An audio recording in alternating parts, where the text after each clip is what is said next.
Em destaque no Academia, um estudo que analisa as violações das prerrogativas profissionais do advogado criminal ou do defensor público, tidos como guardiões dos valores ou bens jurídicos constitucionais, como a liberdade, intimidade, segurança e patrimônio.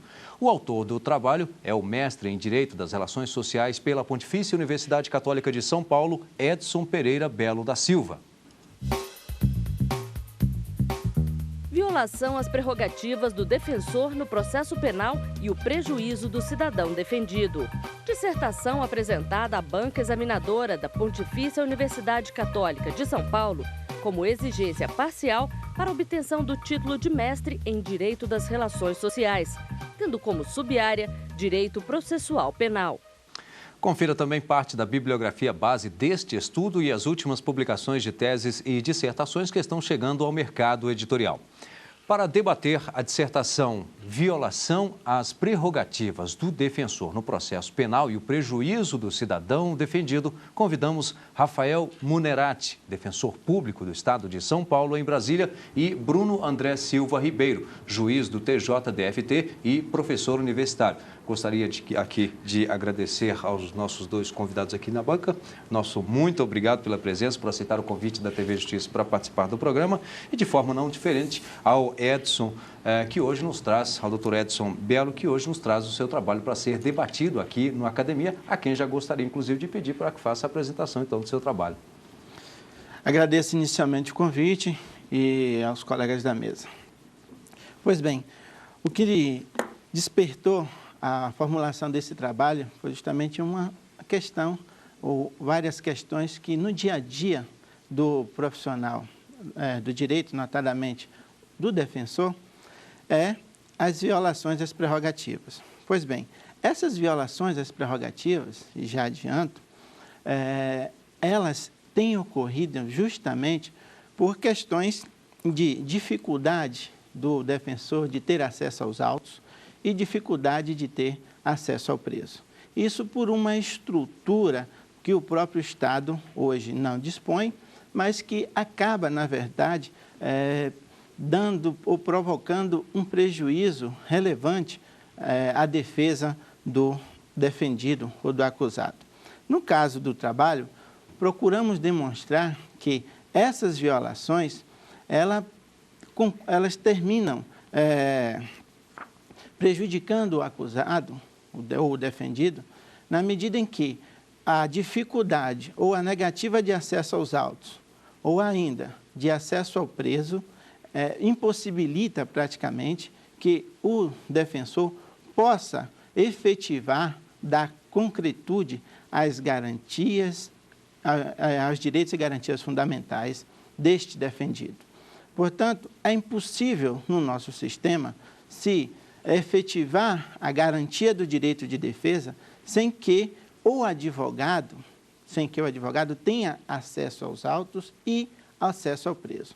A nossa realidade brasileira atualmente, ela não nos permite isso como deveria permitir a partir do que dispõe o texto constitucional. Ressalto que a advocacia e a Defensoria Pública são instituições essenciais à justiça. Portanto, sem a Defensoria Pública ou a advocacia, os direitos, a garantia do direito de defesa, ele não se efetiva. E daí, para que o cidadão que possui esse rol de direitos e garantias fundamentais possa exercer esses direitos e garantias fundamentais, isso se dá através do defensor. E aqui eu digo defensor amplamente porque o Código de Processo Penal fala de defensor, não faz a distinção de defensor público nem de advogado criminal. Trata de defensor especificamente. O defensor, ele com essas prerrogativas, e ele necessita ter essas prerrogativas, sobretudo por conta de que o Estado tem um aparato,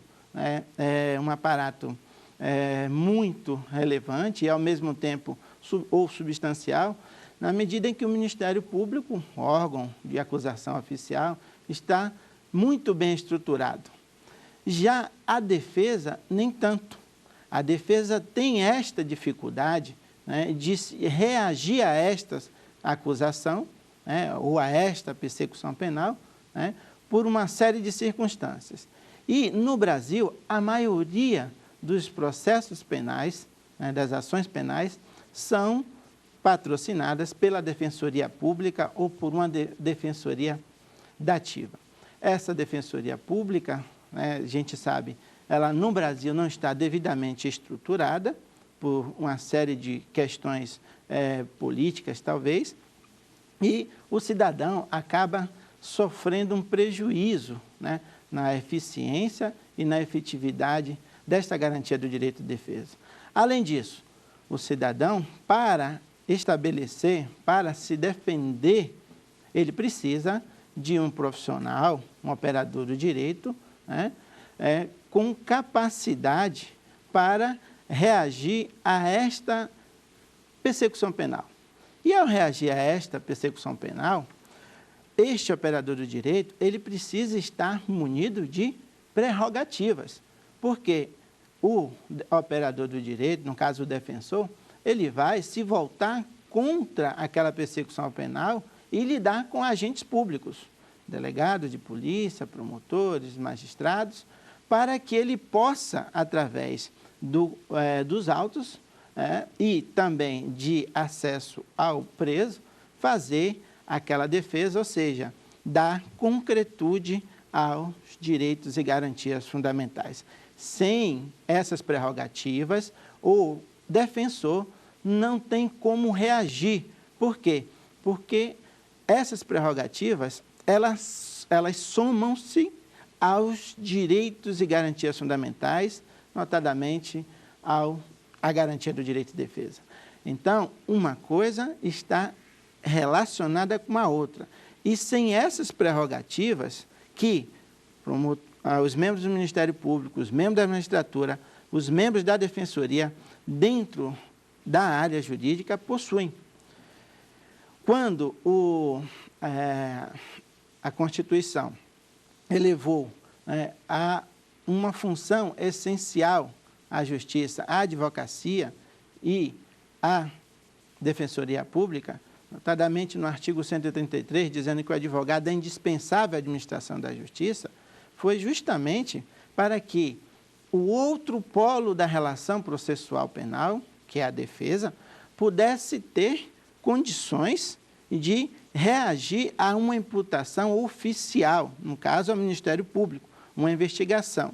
E essa persecução penal vem para restringir, em regra, a liberdade do cidadão. Bom, uma vez prevista na Constituição de que o defensor, o advogado, é indispensável à administração da Justiça, ele precisava estar munido de imunidades e, ao mesmo tempo, de prerrogativas para poder exercer isso. Porque, senão, ao chegar em uma repartição policial e exigir da autoridade, olha, eu preciso ter acesso aos autos para fazer a defesa do cidadão, né? E aí a autoridade diz, olha, infelizmente não tenho condições de lhe dar vista dos autos ou deixar o senhor acessar os autos. Mas por qual motivo? Não vou dar, porque infelizmente não tenho vontade de permitir isso. Bom, a gente sabe que na realidade não funciona bem assim. As autoridades sempre, ou melhor, têm como regra, até por uma questão constitucional, de fundamentar as suas decisões. Portanto, a autoridade, ou melhor, o agente público que nega o acesso aos autos e que nega o acesso ao preso, ele tem que fundamentar, e muito bem fundamentado, ressalto, esta negativa de acesso ao preso, de acesso aos autos, que são prerrogativas que estão tanto no Estatuto da Advocacia, no artigo 7º, e na Lei Orgânica da Defensoria Pública, né? Então, estas prerrogativas, elas necessitam ser respeitadas sob pena de o direito de defesa do cidadão, o sagrado direito de defesa do cidadão, né, não seja efetivado. Portanto, uma questão está relacionada à outra. As prerrogativas do advogado, do defensor público, não são privilégios, não são próprias para o defensor, não são para o deleite, o gáudio do defensor. Não, aquelas prerrogativas são, na verdade, instrumentos legais para o exercício de uma profissão. E esta profissão tem assento constitucional, tanto que a Constituição diz que é essencial a justiça. De modo que essas violações levam, na verdade, à falência do Estado Democrático de Direito, na medida em que não se pode defender o cidadão sem ter acesso ao cidadão preso, sem ter acesso, sobretudo, aos autos, porque é por meio do processo, né, em que se materializa o direito material. Então, como impugnar, como reagir, como, enfim, defender um cidadão em que o próprio agente do Estado nega acesso aos autos, nega acesso ao preso, ou, ao menos, dificulta tudo isso. Então, como não há esta possibilidade de se defender um indivíduo por conta dessas violações, falece, então, o Estado Democrático de Direito e a gente acaba tendo uma outra situação, que é a valoração do poder de investigação ou da acusação em detrimento do direito de defesa. O Estado está muito bem preparado ou equipado, na maioria dos estados, ressalto, para produzir uma investigação, para promover uma acusação contra o cliente. Mas a recíproca não é verdadeira. Infelizmente, o Estado não tem uma defensoria, e aí tanto pública, tanto que precisa fazer convênios com a OAB, para proporcionar ao cidadão uma defesa, né, eficiente e efetiva. Bem, eu agradeço ao mestre Edson Bello e até acrescentarei aqui, se é que cabe, talvez o direito à informação, né? Acho que nada mais justo. Bom, por hora vamos conferir parte da bibliografia base deste estudo. Processo Penal Constitucional, Antônio Escarance Fernandes, Revista dos Tribunais. Comentários ao Estatuto da Advocacia e da OAB, Paulo Lobo, editora Saraiva. Acesso à Justiça Penal e Estado Democrático de Direito, Marco Antônio Marques da Silva, editora Juarez de Oliveira.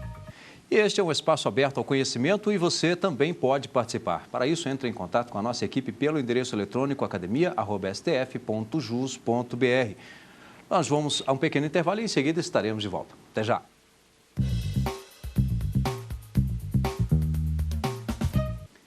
Hoje o Academia debate a dissertação Violação às prerrogativas do defensor no processo penal e o prejuízo do cidadão defendido. Estudo do mestre em Direito das Relações Sociais pela Pontifícia Universidade Católica de São Paulo, Edson Pereira Belo da Silva. Os convidados do programa são Rafael Munerati, defensor público do Estado de São Paulo em Brasília, e Bruno André Silva Ribeiro, juiz do TJDFT e professor universitário. Mas antes de iniciarmos o debate, vamos conhecer as teses e dissertações que estão chegando ao mercado editorial.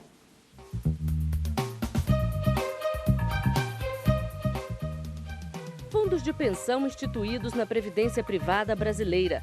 Dissertação de Juliano Sarmento Barra, editora LTR. Juros no Direito Brasileiro. Dissertação de Luiz Antônio Escavone Júnior, editora Revista dos Tribunais. Responsabilidade dos sócios na Sociedade Limitada. Dissertação de Itamar Gaino, editora Saraiva. Bem, e vamos então ao debate. Eu gostaria de convidar aqui o doutor Bruno Ribeiro para fazer aí a abertura desse debate aqui na academia de hoje. Doutor Bruno. Doutor Edson, parabéns pela escolha do tema. Achei o tema atual e fundamental para um Estado democrático de direito. E eu gostaria de pontuar 2 tópicos da sua dissertação, muito bem redigida, muito bem feita, que eu, na visão de magistrado, achei fundamental. Primeiro ponto diz respeito à questão do bom senso no uso das prerrogativas. Eu gostaria que você falasse um pouco para a gente acerca da prerrogativa ser um fim em si mesmo, certo? E a segunda pergunta, atrelada a essa primeira, é a questão da imagem do Poder Judiciário e da responsabilidade que todos os agentes têm com essa imagem. São dois temas que dois tópicos que você abordou bem na sua dissertação, e eu gostaria que você falasse um pouco para a gente sobre isso. Ok. A primeira indagação, a primeira questão é o bom senso no uso das prerrogativas. Essa é uma questão que sempre me chamou a atenção, na medida em que tanto aquele que detém as prerrogativas, tanto o agente público, no momento, no caso em concreto, precisam ponderar. Eu posso responder essa pergunta através de um caso prático. No estado de São Paulo, eu fui acionado por um colega, eu sou da Comissão de Prerrogativas da OAB São Paulo, da seccional, já há 11 anos, e o colega, num domingo à tarde, disse que precisava ver o seu cliente, ter acesso ao cliente, para daí dar início à defesa. No entanto, a autoridade policial não deixava. Então, eu fui até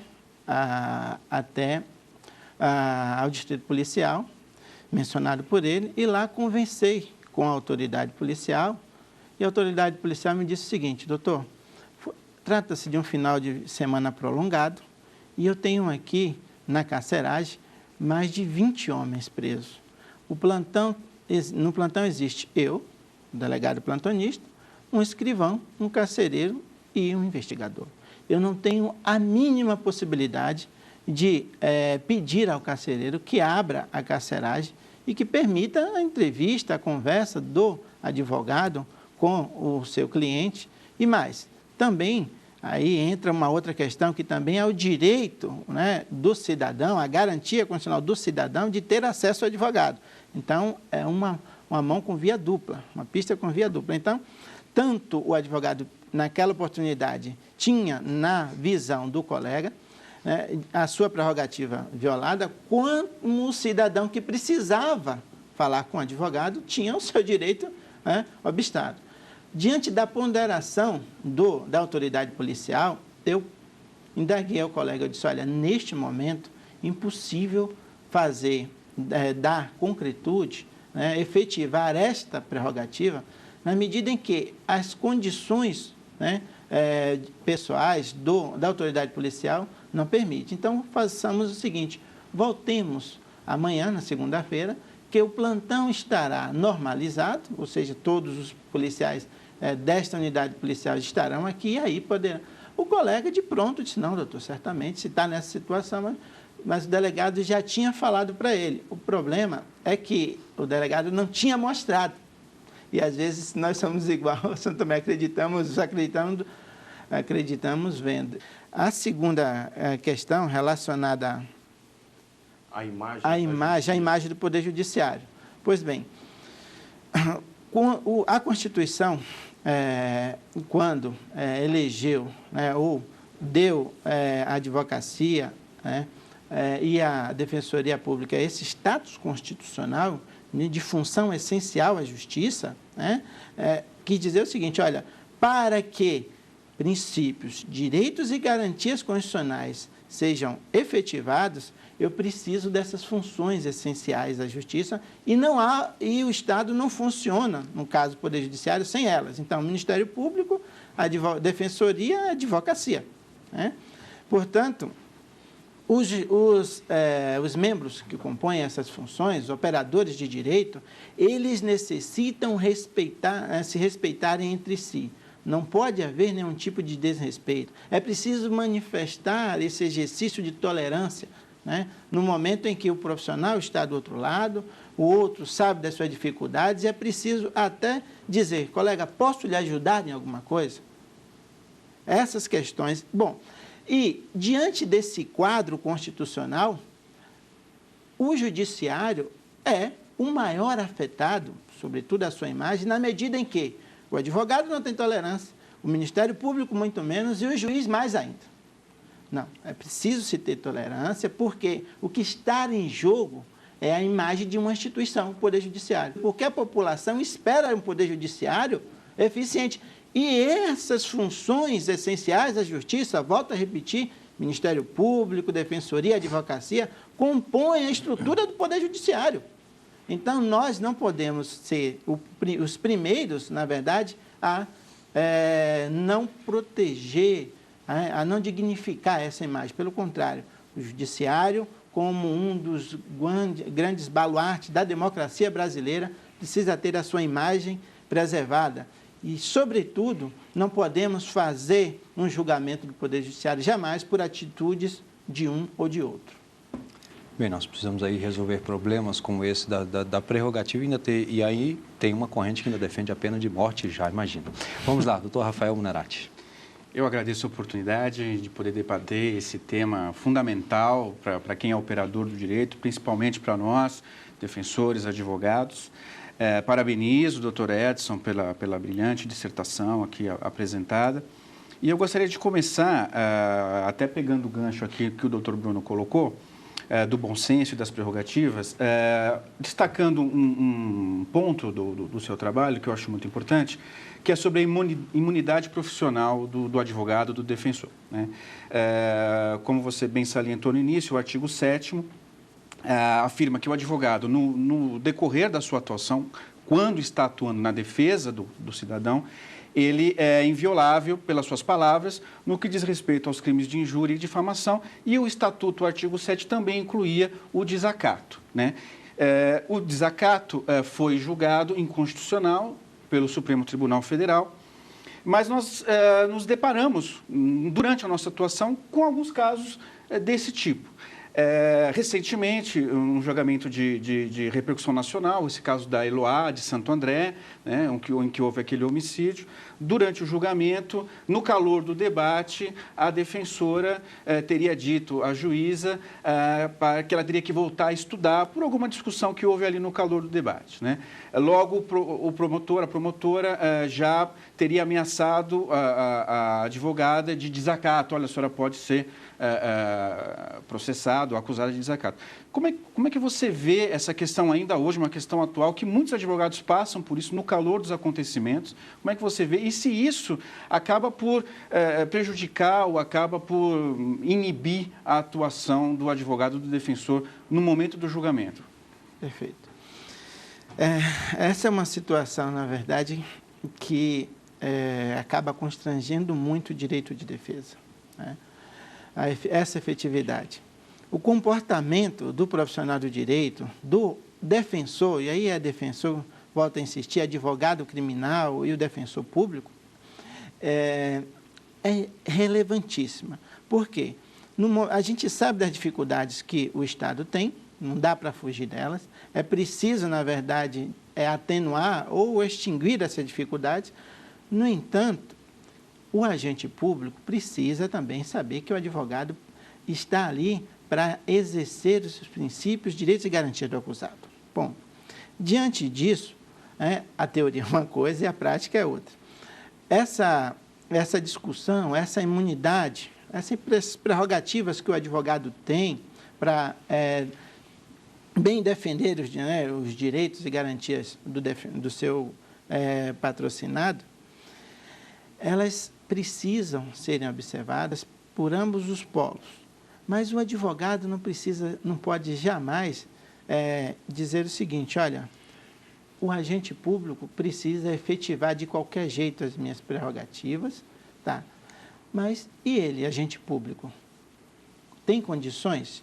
Bom, no dia a dia a gente percebe que essas indagações, essas questões de violações às prerrogativas e imunidades, elas acontecem muito, chegam a muitas reclamações. Eu vou dar um caso concreto de um júri na comarca de Guarulhos, em que o promotor, era comum ele dizer ao defensor o seguinte: olha, aos defensores, doutor, vou pedir expedição de ofício à OAB, viu? E alguns defensores, olha, ofício à OAB e tal, né? Quer dizer, aquilo já era, entre aspas, uma espécie de intimidação para que a defesa, que ali estivesse agindo de uma forma eficiente, de uma forma até efetiva, né, pudesse amainar um pouco. Bom, esse contato, principalmente dentro do tribunal do júri, né, e essa questão de que o advogado, o defensor, ficou vulnerável, né, à situação do desacato, porque o advogado, o defensor, no exercício da função, né, ele pode desacatar qualquer um. Qualquer um. E aí, qualquer coisa hoje no tribunal, na justiça, pode ser motivo de desacato. E ressalto aqui, doutor, uma questão assim que me chama muita atenção. Ainda hoje, as repartições públicas no Brasil afixam aquele dispositivo do artigo 331, olha, desacatar funcionário público. E coloca assim para que o cidadão que vá ali até a repartição pública, olha, desacatar funcionário público, mas não o faz com relação de autoridade. Poderia colocar, então tudo bem, olha, desacatar funcionário público e, ao mesmo tempo, olha, abuso de autoridade. O cidadão ter essa noção.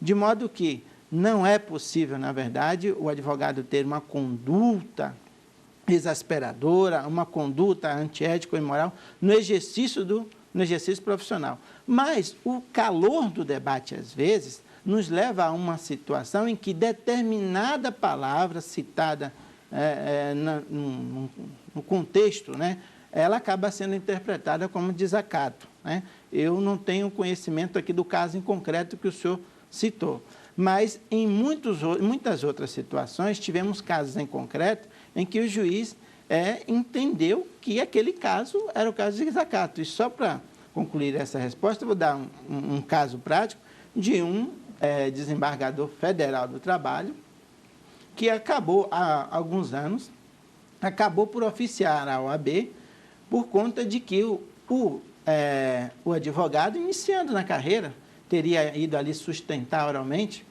e tinha chamado ele de juiz do tribunal.